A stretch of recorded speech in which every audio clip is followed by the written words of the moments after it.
Good morning, fantasy football fans. How's everybody this morning? Good. Good.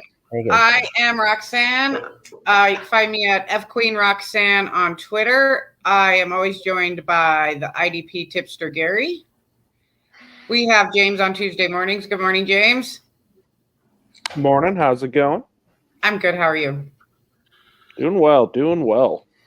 Good. And we also have John, and he didn't put his handle there, but he's Johnny the Greek on Twitter. No. I'm not trying to get famous. Actually, we'll have to write this down because he'll never put it on. It's at Orange Man. Oh, yeah. 314. So we'll actually have to write that down. Okay. He's never going to do it. He doesn't want to be famous, he said. I think you already are. Yeah. Just let you know, we were on late last night. I think we're all rolling pretty good this morning. If probably anybody's too early, it's probably James out there on that West Coast. Yeah. I'm doing all right, I think, hopefully. Yep. You always are, man. All right. So, let's see. You was going to ask James. Roxanne? I'm sorry, what was that? Was you going to ask James, and then I was going to mention that when we're doing the on the clock, I forgot to tell you, we'll be referring to my rankings on the site. On Gridiron Ratings? Yeah. Just a list of players that we'll be talking about. Okay, and so ask James the question real quick so I can pull up the site. All right. James, I figure, it's just a point of reference on those rankings, so I figure you got it. You'll catch on real quick. Basically, the first thing we wanted to talk about last night. All right, folks, time to get off the pod, whatever. Last night, me and John, we started off as kind of a warm up period to us getting to on the IDP clock part, whatever you want to call it, just Q&A, basically informational. But the first topic that we had was, and what I want to ask you, James, is what sites do you like playing IDP on the most?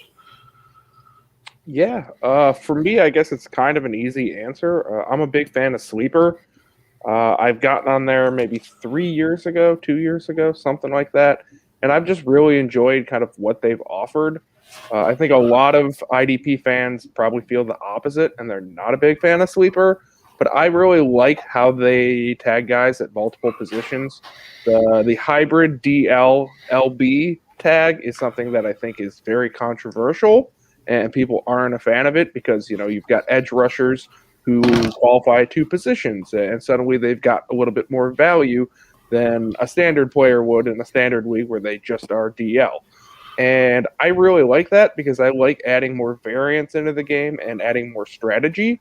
And if you're playing in settings where, you've got big points for sacks, big points for tackles for loss, et cetera, suddenly you now have more options than just going for your tackle monsters at linebacker. And I just love that. I love the idea that you don't have just one clear strategy where you try and rack up as many tackles as you can, and that's that. I like having more variance. They've also done the same thing where there's a few linebackers who get tagged with DB. You've got Jeremy Chin. You got Foyce Oluwakan. And people kind of don't like that, but I really enjoy the fact that that's there. It makes trying to find a diamond in a rough possible. Last year, Nicholas Morrow qualified at defensive back. I don't really think he's a defensive back by any means, but he qualified there. And it was fun to look and go, oh, this guy's got some value. And you also have the question mark of how long is he going to hold his DB eligibility? It shouldn't really be there for a while. It's probably just this year, but maybe he holds it for another year. Wow. And I like that aspect. I get that a lot of fantasy players hate that aspect, but it's something that really actually draws me to the site. They also have great usability. When it comes to their mobile app, I feel like it's number 1 in the game. And that's just, really why I would say. Open a can of worms. You like Sleeper. I do. I'm a big fan, and I think that a lot of the things people don't like are actually what I do like about the app and about what goes on there. So, sorry. I thought this was going to be cut and dry, James. I'll tell you, last night both of us were talking about Sleeper. John? What were you saying about sleeper? You're not a fan. No, I'm not a huge fan. But I know good, they did it's good these if you're updates. starting. It's good if you're starting. It's good if you're starting, right? Because that's, for someone that's just getting into IDP, that's awesome to have that combination with the edge guys. Not just be. It opens things up, right? Like TJ Watt's viable, Zadarius Smith is viable. All those guys that would just be That's linebackers. basically what that turns into. Is makes it viable. I mean, if it's we've been playing, we're old farts out here, and so we get cranky about this stuff. But it's good for new people. Yeah. It's like those tipster leagues. I haven't checked into it, James. Now I know that they've been doing these updates and everything, but I just simply haven't had time to see since they've updated lately. And so, I mean, if that's the case, then you do have this DLLB. I'm definitely going to move the free tipster leagues that I usually do on ESPN. I'll give it a try this year. I'll move them over. I've been doing them on ESPN forever, and that's because they had the edge rusher. So if they have the equivalent of just to get a new handle on all those updates and stuff, I'll probably move them over there. I'm glad you brought that up. If that was a major selling point of what they did. Yeah, and there's another. What do you think of the ADPs? Oh, I think they're awesome. I think they're it's great, and I guess just before I leave sleeper entirely, another great selling point to me is they have a bad week-to-week projection system for IDPs. It's not good, and people hate that.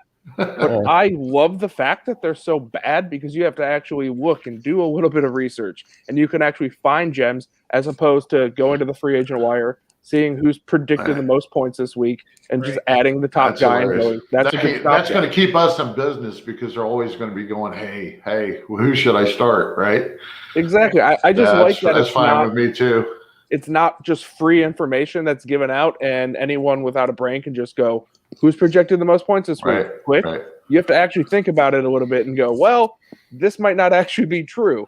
And the people who pay attention can reap the rewards, and the people who don't. And it creates an ecosystem where if you're actually trying, you can reap rewards versus if you're just not doing anything and just clicking buttons. Real quick, John, who was it you liked? MFL Dynasty and Redraft was MFL for Dynasty, Redraft, Yahoo. And I was with MFL. Yeah. I was with the MFL Dynasty Wise and ESPN Redraft, but that's just. And I'll say I'm Yahoo for Redraft, so we're all just a little hodgepodge of each other. Yeah, I'm going to give Yahoo a try again. I didn't care for it. I haven't played on it in years, but John's a fan, so I guess I should. No one's got it perfect, right? Everyone's got there is no perfect site. Yeah. Right. How about you, Roxanne? So I like Sleeper because of it's very easy. It's a very easy app. Like James said, though, you have to know what you're looking for instead of, because I've seen that crazy where I'm like, what the hell is this? Who is ranking this week, or who decided this person's going to get this many points when they haven't got that many points ever? Why would they this week? It was even worse before because they had retired players. Right. All mixed in. At least they flushed that. At least I think that's what I heard. Right, James? Right. Yeah, that's correct. Sometimes I remember way back in the day, you see a guy like London Fletcher or something. He's projected 6 points and he hasn't played in 2 years. Yeah, even last year, I mean, there's guys like, if I remember right, Takeo Spikes, shit like that. Some few, I can't remember. I know we did a draft in February and they were still on there because we were taking it's like a Madden Sims League where you draft a whole 53-man roster. Well, Sleeper doesn't offer the offensive line positions. You know what I mean? Mm-hmm. And so we had to take retired players, go in the notes, and tell them what player we wanted. And it was really just crazy because there were 32 teams, It just got out of control. And it took us months to do that draft. For mobile, I really love Sleeper. I do a lot on my phone. I know a lot of people do now. And for the mobility, Sleeper is awesome. It's very easy for that. I think I have 6 leagues on Sleeper right now. I have 4 or 5. And that's definitely, I mean, just curious, do they all have IDP? All the leagues that I'm in? Yeah. Yeah. On Sleeper? All right. So that's sweet. I don't know. Yeah. I don't play any leagues that don't have IDP in them. So I didn't know if you might or not, Just curious. MFL, Cool. I do You've been playing IDP now for what, almost a couple of years or something? This is my second year now. Yeah. No. Right. And so I don't want to act like I'm like a pro or expert or anything. I've learned from you guys, and well, no, it's good for people to know too, because if at that stage, it's definitely, and from what James said, even John with it definitely, I guess, is they're cornering the market. You can tell that they're really trying to do something. At least there's some of these sites like MFL. I love MFL, but they could definitely do something about their app. They could definitely make it a little bit more user friendly, because it's definitely one of those sites that if you ever commissioned one of those things, it's almost you could, it's deep. It's some deep stuff. And that's the thing with Sleeper. You don't have all that. You know what I mean? Right, when you just put it in and your season goes. You don't have to be. Right. I mean, which grades, of course, and everything, but they let you vote on Sleeper. Do you want your teammates to vote on this? I mean, it's all really like. It's very user friendly, I gotta say. I like Sleeper. I like Yahoo. I play on Yahoo. I play on Flea Flicker. Flea Flicker was the first site I ever played on, so I will never dog Flea Flicker. I love it. I don't think they have IDP though. Flea Flicker. John brought up Frantrax. Hey, we've been on here for like 20. So what do you guys think? You want to start this kind of like little question Q&A game, whatever the hell this is? Mm-hmm. All right. So to let everybody know, we're just going to roll. We're just going to do this. Me and John did it last night. We're just starting kind of this little format or whatever. And Roxanne and James, you'll see it's not rocket science. But I'll start it off by I'll ask John the question and we'll go from there. All right, John, what's your starting lineup? How many? Let's go a shallow league. Let's go with 2 linebackers, two of each. Yep. How's that? Okay. Yeah. All right. So, John, I'm going to ask you, assuming that Darius Leonard, Roquan Smith, and Devin White are off the board, who you got? Bobby Wagner, Blake Martinez, or Zach Cunningham? In a balanced format. Are we redraft or dynasty here? We'll go redraft. Okay, redraft. That's Wagner for me. Cunningham, he led the league in tackles last year, but he also had an absolutely terrible PFF score and had led the league in missed tackles also, by the way. Was not on the field for passing downs often, and may not have his job forever. So I don't trust him as far as I can throw him with no arms. So I'm all set with Cunningham. Wagner's great, always been great, always will be great, and Martinez is good too. I'd be happy with either. I just think Wagner is better player, less in danger of missing snaps or anything like that. So Wagner. Well, so James, what do you think, man? Yeah, I'm actually kind of coming at the opposite perspective. I like Zach Cunningham there. We're talking not dynasty. We're talking 1 year, and the Texans are going to be pretty much a giant pile of trash. They're going to be trailing in a lot of games. There's going to be a bunch of running coming right at them, and Zach Cunningham's going to be there to clean up all those tackles that the DLs don't get. And is he that great of a football player that he's a top linebacker in the overall league? Nope. Is he going to be a top linebacker in your fantasy league? Probably. So give me all that tackle, by default, that production that just happens to be there because this team stinks so bad on offense, and I will reap those rewards and take them and sail to the bank with them, so to speak. And I don't need the best actual football player. I want the best guy who's going to perform. Bobby Wagner's a little bit older. Same thing with Blake Martinez. They're not, supposed to fall off, but I think they could fall off a little bit, and I wouldn't be shocked. I got that at the top of my head. I'm curious, Roxanne, could you look up Blake Martinez's age? Yep. He's been around since 2016, I think. So he's really only like 26, 27 years old, right? Yeah, Blake and Cunningham, I think, are about the same age. It seems like he's been around for like ever, right? Yeah, 27. 27. 27. Yeah. Roxanne, who would you with the Who Wagner were the Martinez? first two off the board? Who did you say was off the board already? Leonard, Smith, and White, if you was in a draft, are off the board. Okay. And you can only start 2 linebackers, but your first pick, is it going to be Bobby Wagner, Blake Martinez, or Zach Cunningham for a redraft? Redraft for myself. I would like Bobby Wagner in Seattle. I think the defense will probably be out there a lot trying to stop the other team from scoring a lot, which gives him obvious, like James said, production by default, Blake Martinez, I guess the Giants will probably be in the same position. They're going to always be behind. They're always going to be trying to catch up. Their defense is always going to be trying to stop the other team from scoring. He could be a good pickup too. I would I still would go with Bobby Wagner and the Seahawks.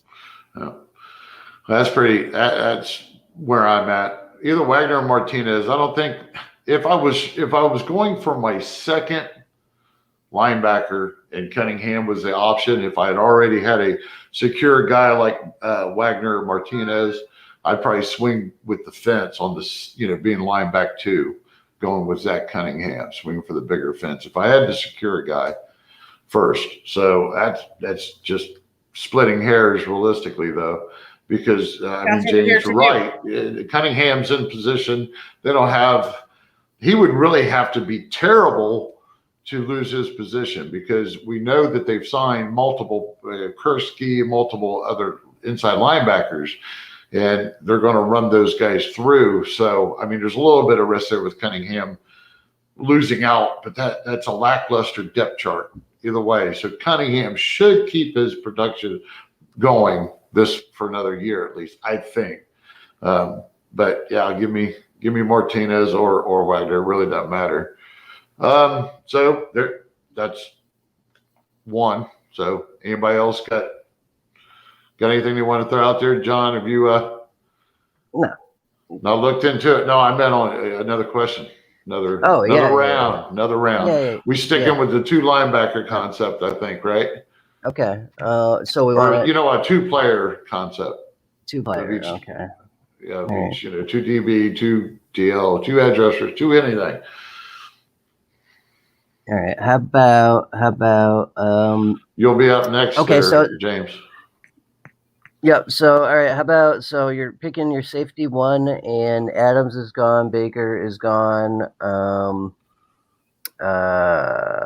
those guys are gone. So here's what you've got. You've got Jordan Poyer, older guy, but been really solid last few years here, especially.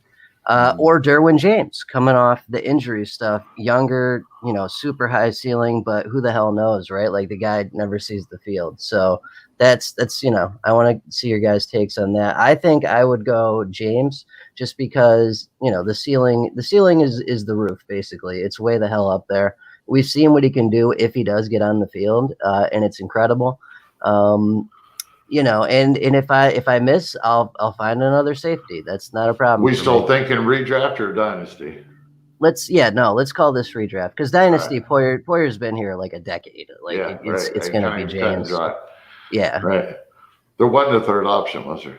Okay, no, we're just doing 2. All right, just making sure.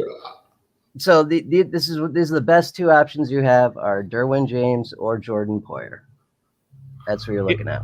Yeah, for me, it's Derwin James for all the reasons you just said.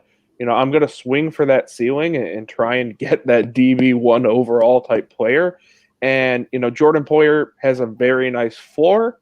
His ceiling isn't super high, but he seems very consistent. But also, in general, he's pretty dang old, which means he could fall off. I'm not expecting it to happen. The Bills' defense seems like they're very sure, and they're very going to be good. There's no reason to really doubt that. But at the same time, you can be wrong. There's tons of guys who fail every season who you go, what? I wasn't expecting that necessarily, but it happens. And so I don't think that Poyer's without fault, and James's fault is injury. And I think we all know injury just happens. It's not like Derwin James is out there with his brittle bones and he just is gonna get hurt at a higher frequency. He's gotten some bad variance, and that happens. And I'll definitely invest in him looking at that ceiling over Jordan Poyer, probably 10 times out of 10. I really don't want to go for that floor at my DB position. I want to swing for the fences because, like John said, you can easily just go and grab someone off the waiver wire who's going to give you the lower end of Jordan Poyer's production. So your risk reward isn't that bad when you're talking a 12-team redraft league. Someone's going to show up and you can go grab them and they can be totally adequate if James crashes and fails. And I don't really think he will. So I think there's even a better odds to go grab him than if you're grabbing somebody who's already injured. He hasn't gotten injured yet. He probably will the way he has the past few years in preseason. But give me James's upside first and foremost. I'm going to be short and I have sweet. a question. I don't trust him. I don't trust James. Just give me Poyer's highest ceiling, and I'll be just as happy as ever. So I risk versus reward in this situation in a redraft. I want to win. I don't want to lose my main guy or one of these guys at this stature. I don't want to lose him. And I'm a prove it type of person. So prove you can stay on the damn field, please, and then I'll consider it. I have a question on your rankings. You have Jordan Poyer 4th and Derwin James 19th. So we have all those players in between. Why are we comparing these two? Because that would be like first tier to because third tier. rankings are nothing but an opinion. Yeah, it's subjective. It's objective.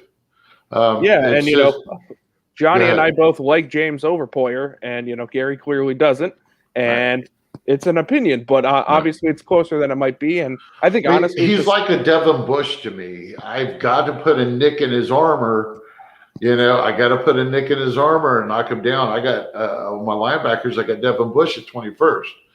And that both those nicks on James and him are the fact that there has been injury. More with Bush, it's what he's done when he has been on there. I haven't been impressed, and then he's hurt a little bit here and there. And then you've got James that just blows up, and then he can't stay on the field at all.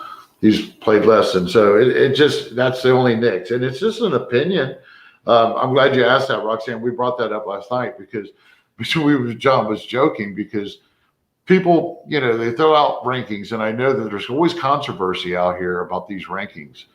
Oh yeah, people, if you got to go out of your way to really, other than maybe ask why the person is ranking like they are, if you assault them for their rankings, you just don't get it. It is splitting hairs. There's no reason to get upset. It's like John said, it's June. Yeah, it's June. Right. So I like it if you guys check out my rankings on gridironratings.com. Pull down. James has got in-depth rankings. He probably share if you get a hold of him on in a DM or something. I mean, he's got really good in-depth rankings, his personal rankings. And John, I don't know. I mean, I don't know if you work so much and you take the off season seriously. You take it off. Off season. Yep. Off. Right. All right. So James, you got. Okay, I want to ask James a question. So say Gary has Jordan Poyer at 4, where would you put James then? Yeah, I mean, I've got James far ahead of Poyer. Right now, I don't have my redraft rankings, so it's kind of hard to say exactly where everyone will fall. So that's why these questions are kind of great because they're giving me real-time thought process on it because I haven't dug deep in that category. For me, in my dynasty rankings, I've got, Derwin James kind of crushing Jordan Poyer. I got James at 7, and I've got Poyer all the way down at 14. Like, to me, those are two totally different tiers.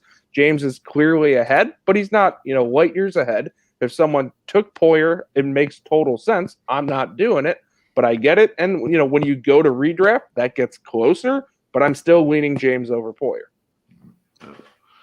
So I would have a conflict if I went to your rankings and then I went to Gary's rankings. I'd be like, oh my God, who do I take? Hopefully you have a conflict in nearly every rankings you ever compare against each other. Because if we all thought alike, we wouldn't be. I have conflict every time I update my rankings. What's that, James? I have conflict every time I update my rankings, and I go, "Oh, I have to flip flop these. Oh, I don't want to do that, but I do." Well, it's hilarious. What do you think, John? Yeah. Keep going. Yeah. I don't know. Who you taking, Roxanne? Oh, but no, yeah, it's James. James for me. Yeah. Oh, yeah. I thought you already answered. No, my bad. Yep. What do you think? Well, James and John have convinced me to take Derwin James, but if I just looked at somebody's rankings, you would take Jordan Poyer. It's because I trust him. He's been doing it for for 3 or 4 years now, whatever it's been. He just does it. He was safety one in a ton of formats last year. Yeah. So. I know he's like 31 or something, but he's got another year in him. Yeah. I don't know. All right. So, anybody else want to throw a question together? You want to ask us about our players? Yeah, I've got one for you guys. Okay. Kind of same type of settings. You're starting 2 DL, and you're looking to grab your second DL, and you've kind of attacked safety and linebacker first and foremost. So this is probably going to be your 6th guy off the board, which means you're kind of picking at the scraps of your DL2s. And who are you going to go and try and attack? Are you going to grab Sam Hubbard? You're going to grab Romeo Aquara? Or are you going to try and go with the reclamation project of Jadeveon Clowney? Oh, let me go. Yeah, this is redraft, right? And correct, redraft. And so, okay. Yeah, go, John. Just make Sam Hubbard, easy. So you get the guy that's led the league in combined tackles as a defensive end for the defensive end spot the last 3 years, I believe, 2 or 3 years. And if you're getting that, the sacks are just bonus. It's just cherry on top of the ice cream. Like if you're getting, he's averaging. I remember looking at this. He was like 80, 60. Something like that, combined tackles the last 3 years. And the 60 is just because he missed a few games last year. He's still averaging about 5 combined tackles a game as a defensive end. That's insane. It's an insane floor. If you can get that, that is the most beautiful thing ever. And then when he does get the sack, it goes from a nice game, an acceptable game, to a great game. And if you can get an acceptable game every week from a defensive end, that's better than most people because it's usually sack or nothing. So I'll take the something every week. Give me Sam Hubbard. And I'm just going to agree with John real quick. I mean, I actually targeted Sam Hubbard in the very first one. We was drafting the IDP incentive in February we did that, Roxanne? Yes. I actually March. In my approach, he was actually my first guy in a 16-team league that I took off the board. I let him slide down with the balanced format. Concentrated on some other offensive spots, but I think he's underrated coming in this year. Last year when he did get to take over for Dunlap at the weak side inside or outside rusher, he was actually playing hurt. He was banged up all last year. He missed some games. I think people forget what he did the year prior to that. They're looking at him slide down the board. He's a little higher on my board probably than most, but I like the other guys too. What do you think, James? Yeah, I guess maybe my question isn't that good because I'm also going with Sam Hubbard. I like Aquara and Clowney pretty close to Sam Hubbard, but he's still my choice. And I think it's relatively close, but for all the reasons you guys said, he's got that great floor where he's going to get tackle production. In theory, his sack ceiling has gone up. He might not really hit it. They might be trailing a good amount in games still. They might not really have that window where there's going to be a lot of late game pass rushing. But you still have that floor to fall back on, and he's a nice safe bet. Clowney seems to be like an insanely high ceiling, but if you look at it from a just odds perspective, I feel like his floor probably more realistic of an outcome where he's going to be a Jekyll and Hyde player. He's going to slide into that Olivier Vernon role and probably be the same type of player from a fantasy perspective. But you also have the giant studliness of Jadeveon Clowney and what he could offer. And, Romeo Aquara is just kind of a little bit worse version of Sam Hubbard. So, it's funny you're bouncing around those names because when I was first kind of letting people know, it's a funny, what I called him, and I know they're two different positions, but I called him the poor man's J.J. Watt if he breaks out like he should. That's what, Yeah. you know what I That's mean? high praise, He and should I hit think triple it's valid. digits or triple. He should hit double-digit sacks. We know that ceiling is going to be high on the tackles. You know, I don't think he's done it yet. I can't remember how many sacks he had his rookie season or anything, but he is primed. I think we're all in agreement. What do you think, Roxanne? I don't Anything know. particular on that? No. That's kind of deep, isn't it? Yeah. We're suggesting get Sam Hubbard. No, I won't trade him to you in our league. All right, so that was a good one. I thought it was a good one. I don't think there's any bad questions because these are going to come up. You know, we wouldn't have talked about Sam Hubbard so that was a good question, James. Hi, John, you ready? Roxanne, anybody want to ask anything or want me to go? I'll answer. Somebody has a question. All right, let me ask. So the two safeties you need, and you're picking your second one. All right. This is a deeper format, so it's going to be a little bit down the list probably, but it should be a thinker. Chuck Clark, Justin Reed, or Harrison Smith? Harrison Smith. I like the Baltimore defense in Chuck Clark. I think that would be for me, who doesn't do a lot of safety studying at the moment. Just out of those three teams, I think you're going to get the most production out of Baltimore because they're going to have. I think they're going to be a good team, and they're going to have to keep their lead. They're going to have to try really hard to keep their leads when they have it. And their defense will have to come into play at that point. I need to shut my door. My neighbor just let his dog out. And I can see that too. I mean, hopefully, Chuck Clark has been wearing the green dot for 2 years now. He's playing strong safety and wearing the green dot. So even last year with Patrick Queen in. So he kept, I think maybe there might have been some towards the end of Patrick Queen started taking over or whatever. But hopefully they take that dot away from Clark, let him play. Because when you're out there making the calls, a lot of times you're setting up other people to make better plays than you are. You know, a good captain standing back, being a general, so he's setting up other guys more than he is himself. I hope that's off his plate. I hope he can just go let loose. Might not be my pick, but I was that. I see it. What do you think, anybody? Yeah, I think Chuck Clark's a pretty solid choice between those three. He's sizably ahead of the other two, in my opinion. Harrison Smith feels like he's still there, but gosh, he's old. That Vikings defense could fall off, and he wasn't that great last year. No, he's losing a step. He seems like he's a fool's errand at this point, and just someone I don't want to really invest any draft money in, so to speak. I'd rather just let somebody else take him. And if I miss out on that, and he has a nice little resurgence, the odds are you're not, right?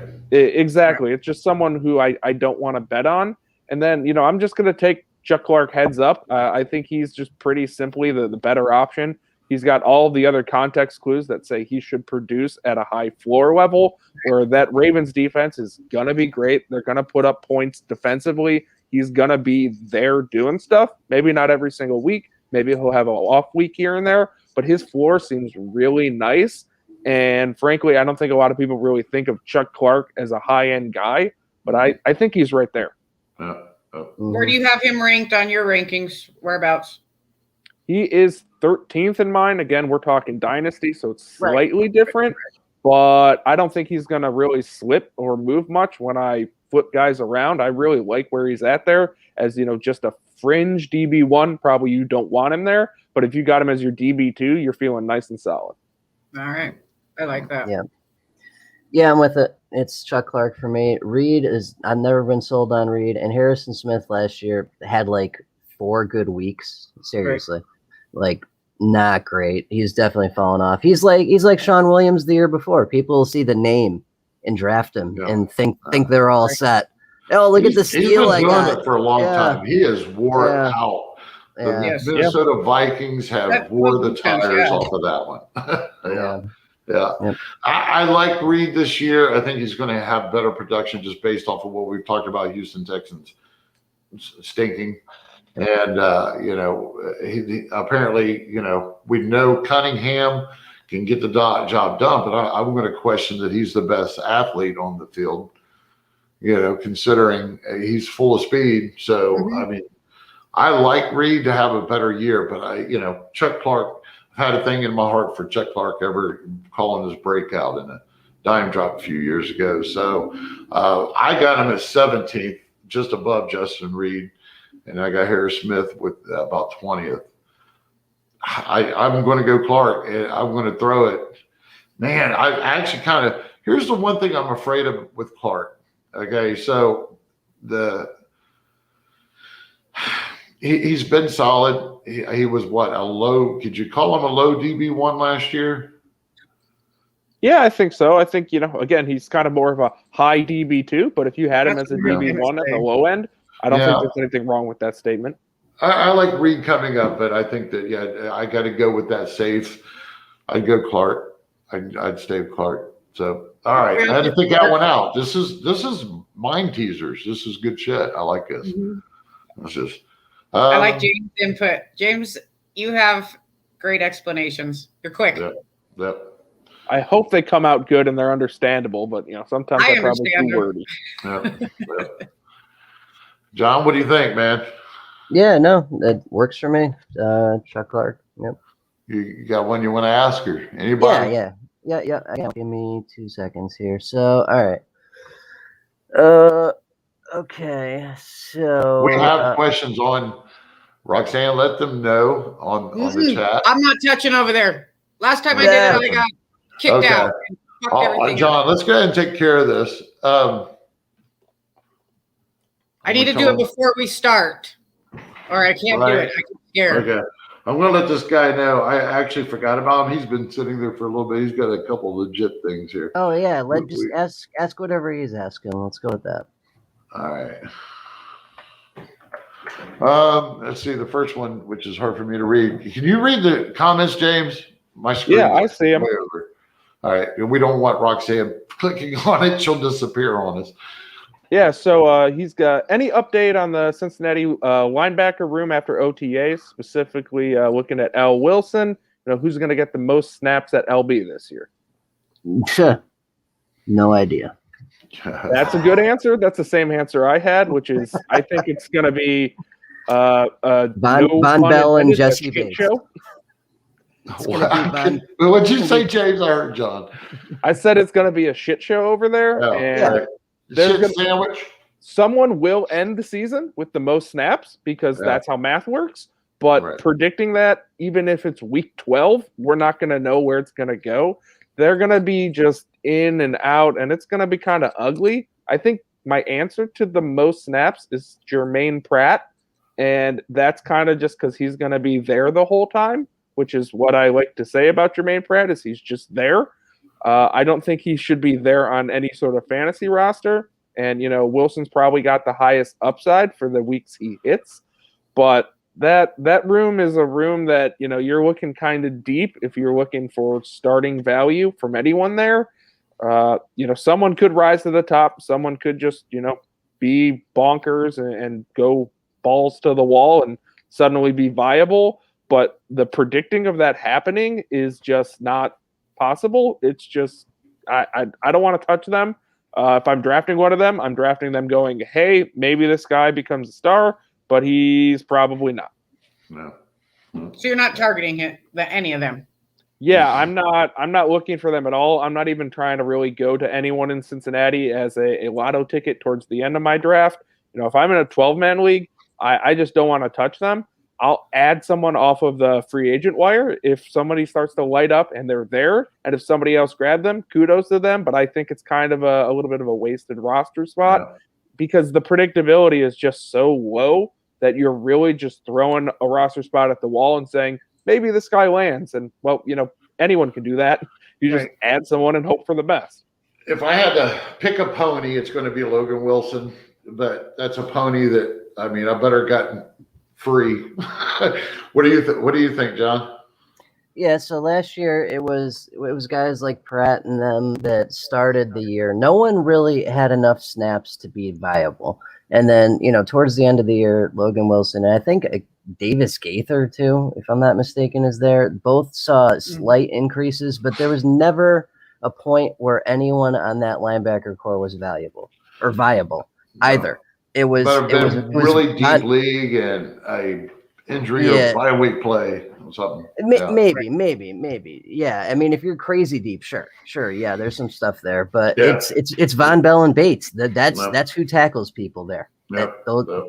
That's who does the tackling, not the linebackers. They really do need to at least pick out one freaking linebacker, Pratt or Wilson or whoever, or get one and put them out there and, leave it as something. But as of right now, it's been crap for years, 3 or 4 years, 2 or 3 years, something like that. All right. So I hope that helped. I'm sorry. It's Roscoe, I want to say. I think that's who. Yep. All right. Thanks, Roscoe. I even let him know where he could find the answer on the tape. So we appreciate it. Anybody else got anything they want to say or ask before we take off? Because we're running down here. James has to take off. He's got to work early this morning. We probably have time for another one. Anything you want to add, Roxanne? I'm sorry. Did I interrupt you? Okay, my bad. No. Hey, I'm folks. just looking at the depth chart in Cincinnati right now, and it really is. Yeah. There's nothing at all there that you would even think about right now. Yeah, At all. It kind of reminds me of those teams that have a running back situation where they're all terrible, and you go, well, somebody could just become a star. And the reality is more often than not, nobody's good. Everyone just kind of gets some touches here or there, and you don't want to start anyone on your fantasy roster. And that's the likely scenario in Cincinnati, so I don't want to touch it. James, me and John last night, we were talking about this, and it just brain fart just came. I wanted to mention. So have you seen the underdog site? It's Best Ball. I haven't. I don't really actually touch Best Ball. Just something I kind of hate personally. So I'm out when it comes to Best Ball. Yeah. I'm not a fan of it. I think in the end, if everybody switched playing Best Ball, then there's no reason for us to be here. But I haven't checked it out yet. But John mentioned that they do have IDP. No, not underdog. Sleeper has Best Ball with IDP. That's what it is. Yeah. Oh, okay. Yeah. Well, that's another kind of. That's what you wrote down. That's the other thing. Yeah, that's it. Yeah, I asked him right before. I was like, "There's 2 things: fan tracks and something else I want to write down." Well, do you play Best Ball, Gary? Huh? Do you play Best Ball? No. What's interesting to me about this whole situation? Yeah, I have. The closest I've came. You ever played MFL 10s? A few years ago, when they first came out, I played. Like 6, 7 of those a year. I like that. But I haven't done it in a few years. But what's interesting is this a gateway to DFS IDP? That's what I brought up last night with John. Just a stupid brain fart. Could this be something? Oh my God, we would kill people on that. Let's make this happen. Right. So we need to get some other sites doing it. It would be nice. There's not enough of a market share. Not yet. No one plays IDP. We're still the weird people. Right. There you go, folks. And James, there's an investment, man. There's an investment. Develop a league. We'll get this going mainstream. And then we can have a DFS IDP show on Wednesday and Saturdays. Well, I tell you what, folks, we covered 4, 5, 6 questions possibly. I'm not really sure. We're going to get better at this, folks. We're going to write this down. Would you say, Roxanne? You said we got a few questions in today. Yeah. So we're going to be back. Let's see. Am I right, Jay? Yeah, you're coming back on Friday morning with Justin. Yep. And that program, folks, will be at 11 a.m. We were going to go 11 a.m. for James. James got a new job. Congrats, James. Congrats, but James. It did change his schedule, and now 9 a.m. is back to being the prime time for us. Exactly, bright and early for me. Right.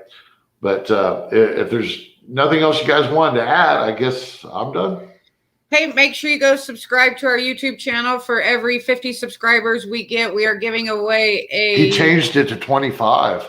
Oh, for every 25 subscribers we get, we're giving away a draft guide. Our draft guide is going to be released tomorrow, right? Yep. So keep your eyes out for that. Yep. Should be very exciting. This whole crew, especially Jeff and Gary, James, quite a few people, they have put a lot of work and time into this. And I am super excited for you all to see it because it's truly amazing and mind-blowing. Yep, it is really cool. Hey, we've got a Father's Day League. I just want to mention too, we got a Father's Day League. If you're, it's going to be drafting live on MFL.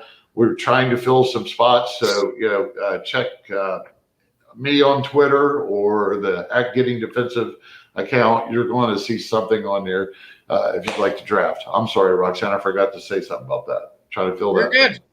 All right. I think we are wrapped up. Everybody have a good rest of your week, and we will see you back here Friday morning at 11 a.m. Eastern Time. Bye. Bye. Are you doing it, Gary? Perfect. We're still on. Okay. Oh, that's all cool. Only reason I do I just this. wanted to make sure you were doing it because I plugged my mouse in my other computer. Yeah, that's cool. Yeah, it really doesn't matter. Anybody listening past this, as long as we ain't cussing nobody out, right? Right.